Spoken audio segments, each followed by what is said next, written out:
Hey guys, how you doing today? We're just going to have a look at Epoc. Now, might be a little bit hard to understand at first, but hopefully stick with it and we'll just see how we go. So basically, Epoc is an acronym for excess post-exercise consumption.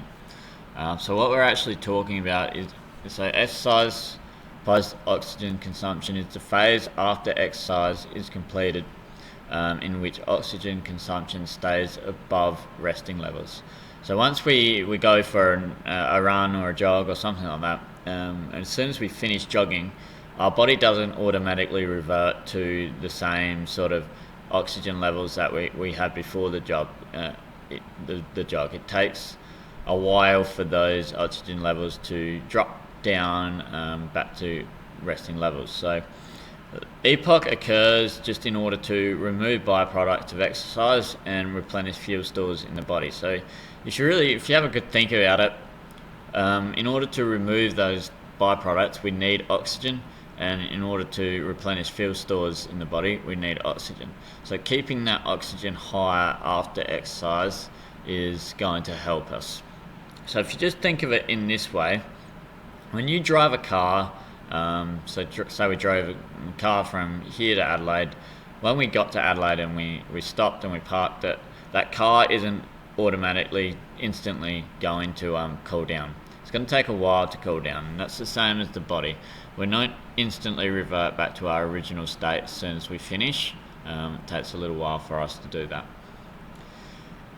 So just with that, the higher the intensity of exercise, the longer your EPOC or your excess post-oxygen consumption is going to last. So if we train harder, then it's going to take longer for us to recover.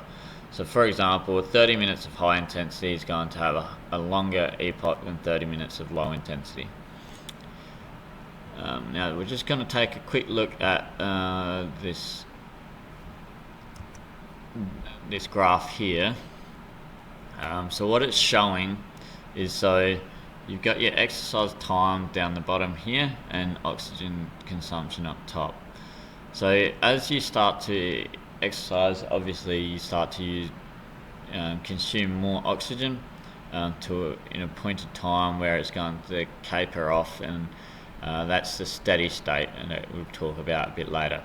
Now as soon as you stop exercising, so this point here is the point where we've actually stopped exercising.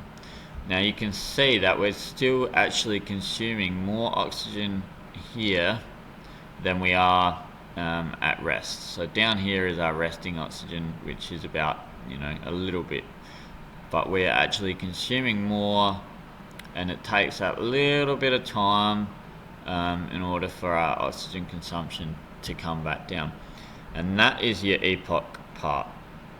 So if we just quickly move on, because you're probably wondering what this lactacid and lactacid part is meaning, but there's actually two stages of EPOC. So you got your first stage, which is your lactacid part, which is this one, which is really the fast part, and then you've got your second stage, which is your lactacid part here, and that's the longer one. So as you can see, the lactacid probably 2 to 3 minutes for recovery, and lactacid takes a bit longer, 1 to 2 sort of hours. So your lactacid stage, this is when your phosphagen stores are replenished, when you start to replenish your creatine phosphate stores, and your myoglobin and hemoglobin stores as well. So it takes about, we've said this in a different movie, but it takes about 3 minutes for your PC stores to fully recover, and in about 30 seconds, 50% recovery. So all these things are going to help that body recover, and they occur relatively quickly. Whereas your second stage, so stage 2, I'll just quickly change that. Stage 2, your lactacid depth. So this is your slow stage. So during this stage, your lactate is removed from the body and converted to pyruvic acid or glycogen, glucose, or protein. So that's a pretty crucial crucial stage, because you don't want that lactate in the body, otherwise you're going to keep feeling that burning sensation. You also have hormones like adrenaline, which remain in the blood and stimulate metabolism so that you're recovering quicker. And your cardiac output remains high, helping to reduce temperature. So remember, your cardiac output is the amount of blood that is pumped around the body per minute. So that remains high, so that your blood is getting to where it needs to get, and this will help to reduce temperature and things like that.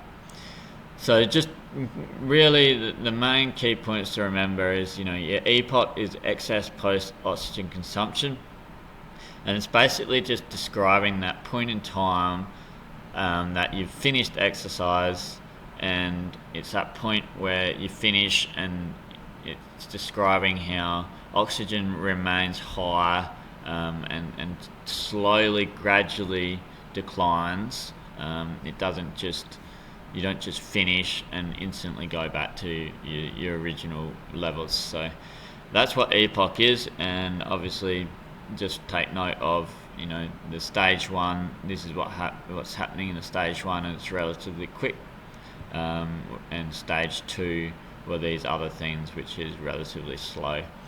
So we'll talk a little bit more about that in class, and if you have any questions, just hit me up.